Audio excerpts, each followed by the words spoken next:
Hello guys, nice. Hello guys, today we will consider diffraction, and this is a phenomena which highlight the wave nature of light. So it happens when there is interaction between incident light with some opaque obstacle on its way, and instead of observing some sharp interface between light and shade, we actually deal with some complex distribution of bright and dark um, diffraction pattern fringes. So let us consider one example as shown on this slide. So we have infinitely far away located light source. So we have a plane monochromatic wave which hits the slit in the opaque plate. And according to Huygens principle, we can consider any part of the slit as source of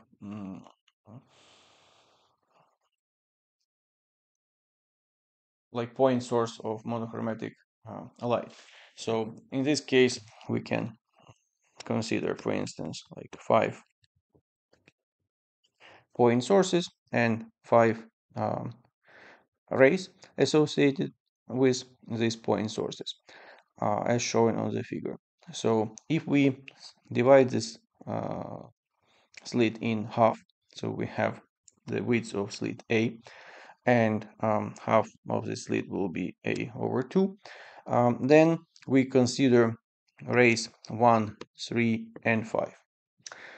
We see that there is some phase, like this difference in distance. Ray 1 should travel towards the screen in comparison to ray 3, and the same can be true for ray 3 and 5. So ray 3 should travel some extra distance given by this equation, a over 2 times sinus theta, in comparison to ray 5. So here we consider a screen which is located far away from the uh,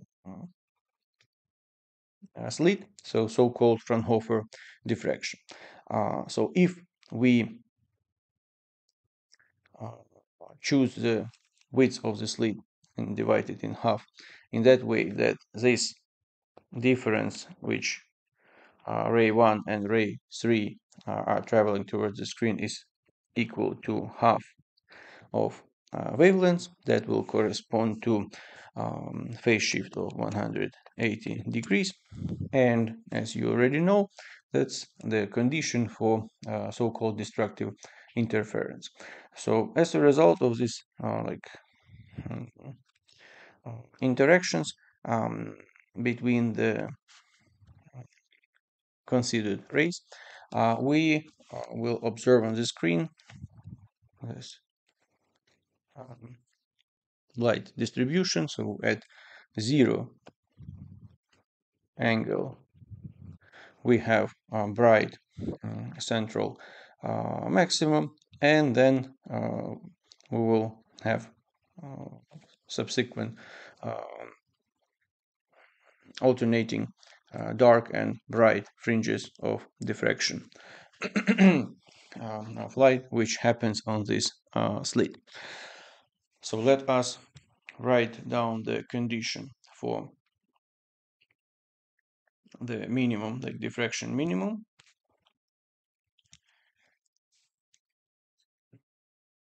As we already described, this will be A over 2 times sinus theta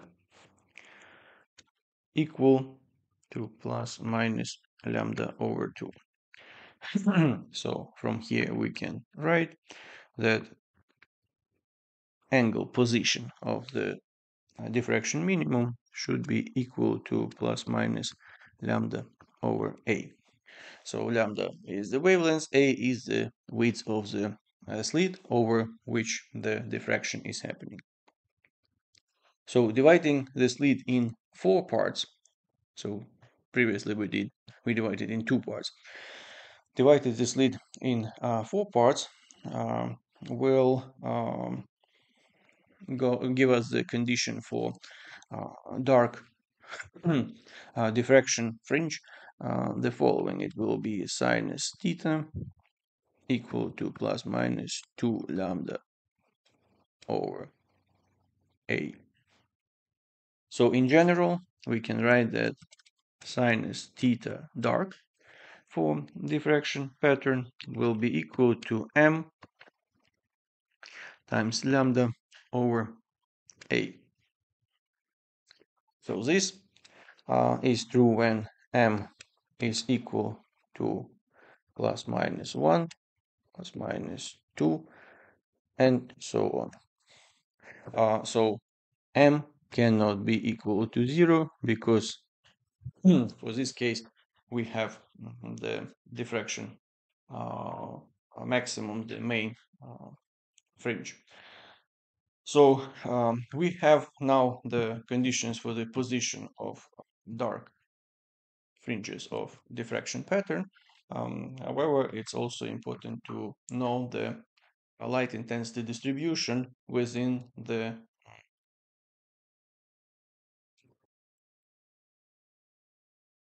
diffraction pattern. So we can write that intensity is given as I maximum times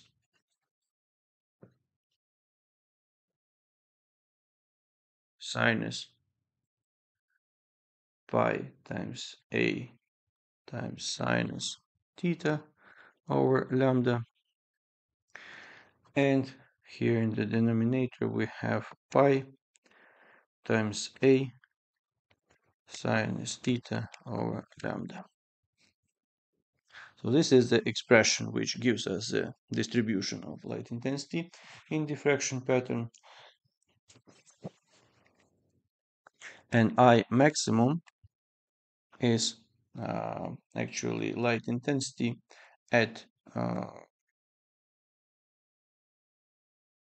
theta equals to 0. So it's like the central most intensive bright fringe of the diffraction pattern. So the expression shows that the minima occurs when pi times A times sinus theta dark divided by lambda is equal to m pi. So from here we see that it actually coincides with the previously derived expression sinus theta dark is equal to m over lambda A, where m is changing from plus minus 1, plus minus 2, and so on. So we can come back to our slide here and see actually the example of this diffraction pattern distribution when we have light intensity as a function of pi divided by lambda times A sinus theta. So we have this, this is I maximum, the most intensive signal of the diffraction, and then this is the pattern, the distribution of light intensity, which is occurred due to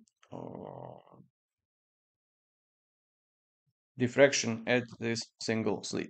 So now let us consider diffraction at two slits. So let us come back to our whiteboard. In this case,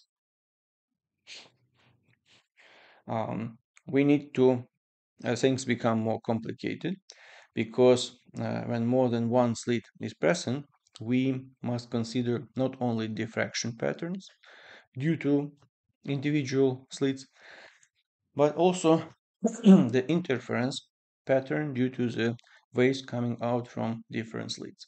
Thus, we need to combine equations for light distribution due to the two-slit interference and diffraction at each of the slits.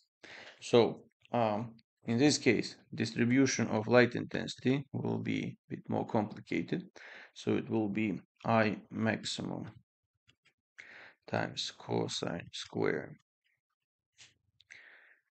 pi times d times sinus theta over lambda.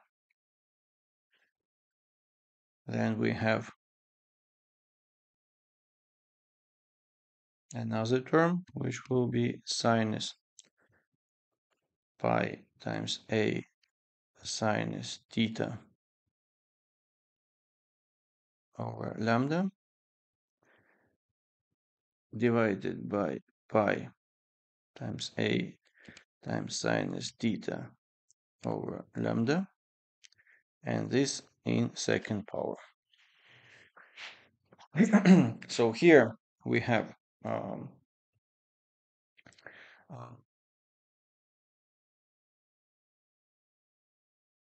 d actually distance between the slits, and a should stand for the width of the slits.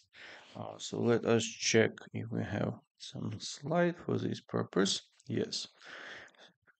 So this is the example how diffraction pattern looks when we deal with two slits diffraction. So what is interesting here? So we, in this case, a single slit diffraction pattern, which is represented by this blue dashed line, acts as an envelope which defines the shape, total shape of the diffraction pattern for light intensity distribution. However, within this envelope, we see quite complicated light distribution associated with the interference between two slits. So we get this alternating bright and dark interference patterns originated from interaction of light from two different slits. However, as you may see, we on top of that we see this single slit diffraction pattern, which shapes the amplitude values for the interference signals. And if we consider that interference maxima is defined by d times sinus theta equal to m lambda, and the first diffraction minima actually is a times sinus theta equals to lambda. Then dividing the first equation by the second. So if we divide d over sinus theta by a over sinus theta, that will be equal to m lambda over lambda, m times lambda over lambda. So we get d over a equals to m. And m is the number of interference maximum, which coincides with the diffraction minimum. So in this particular example, m is equal to 6. So that means that the 6 interference maximum, which is supposed to be here,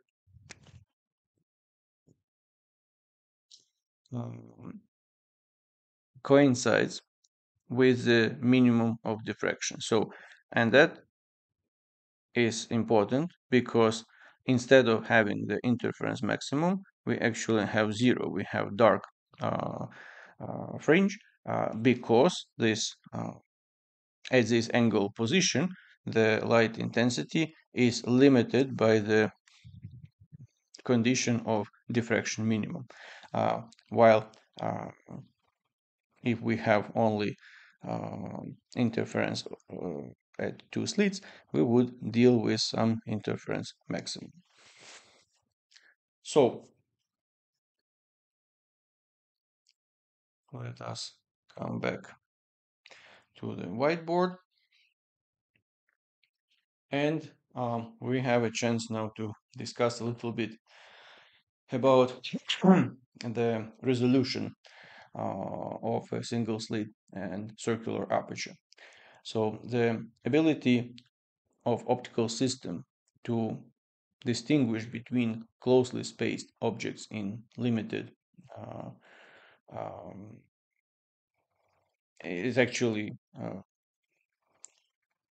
is limited, and the main limitation for this is wave nature of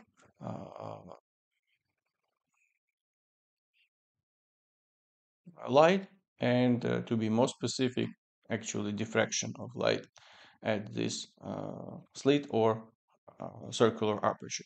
And for most optical instruments, we deal with circular apertures. So it is considered that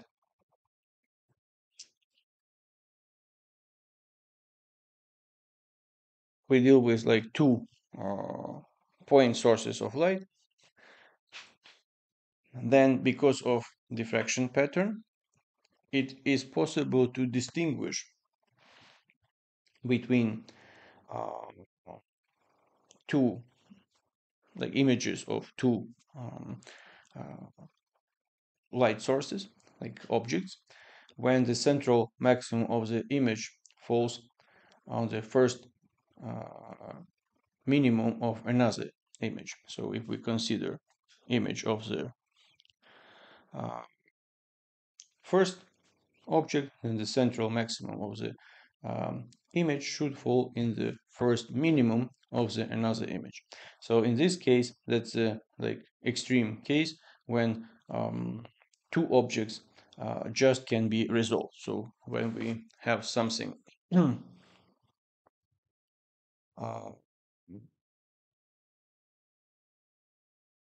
drawn here, we still can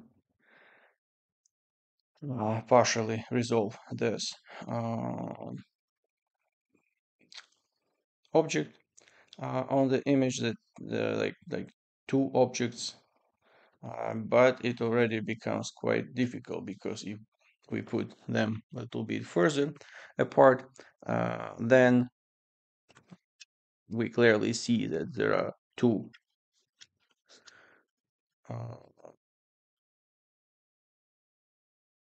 objects on this image. However, if they go closer, we can see only one image without any distinguishable features of two light sources. So that defines the limit for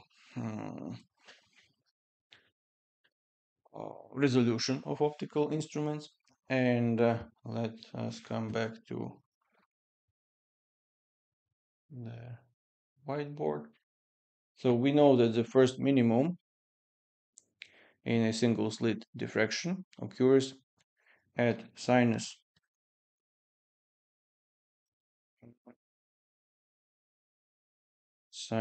theta equal to lambda over a, where a is the width of the slit.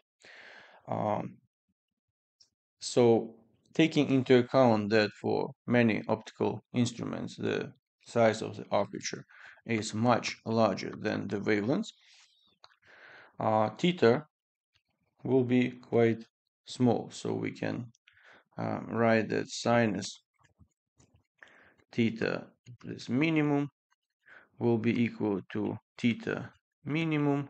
So and that can be given as lambda over a. So that is the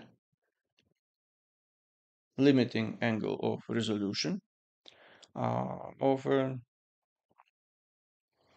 optical system with a slit aperture. However, the thing is that we will usually deal with circular apertures for normal optical instruments like telescope, microscope, and in this case, some correction should be uh, carried out, and the minimum angular resolution will be given as 1.22 times lambda divided by d, which stands for the diameter of the optical of the aperture of the circular aperture of the instrument.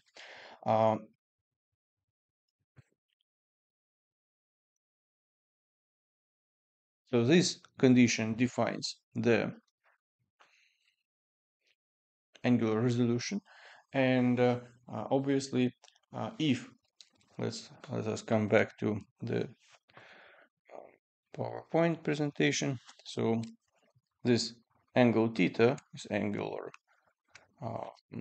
distance between two objects. So if two objects S1 and S2 are too close to each other, as shown on this example, um, if they are absorbed via some telescope with not large enough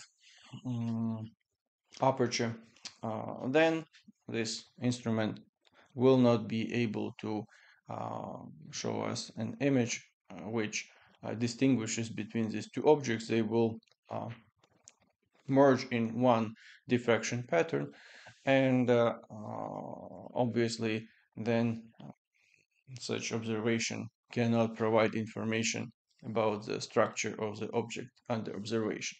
So that's why telescopes, it's one of the main reasons. Um, of course, larger aperture means it's possible to collect much more light, so we can see much dimmer objects on the sky. However, one of the key limitation that is this angular resolution because of diffraction, and larger aperture allows us to distinguish between two objects even if they are quite bright on the night sky, and it's not necessary a lot of aperture um, in order to collect enough light to detect the signal from these objects. However, if they are located too close to each other, nevertheless, that light will be enough. Resolution will be not enough for large, small aperture telescope, and that will result in low quality image of such system under observation. So with this, we finish our discussion today. We introduced the concept of this diffraction, which is another evidence of wave nature of light, and it happens when light meets some opaque obstacles on its way. So instead of having sharp edges between light and shade, we have some diffraction pattern like of bright and dark fringes. And when we deal with a single slit diffraction, so we consider slit like different portions of slit as point sources of light, then we define the condition for minimum diffraction minimum. And if we have two slit diffraction, we need to deal with both diffraction effects on each of the slits and like single slit diffraction, and also we need to deal with the interference which originates from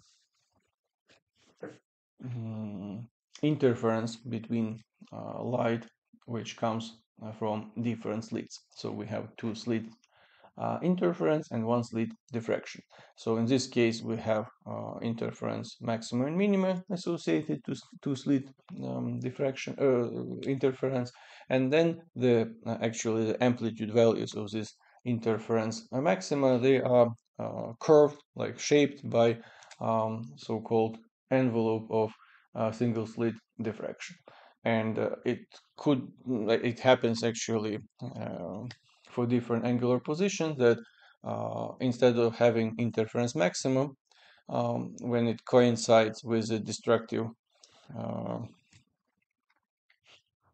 constructive interference coincides with the minimum of diffraction, we actually have instead of maximum of light intensity, we have zero light intensity because it's limited by the condition of single slit diffraction effect.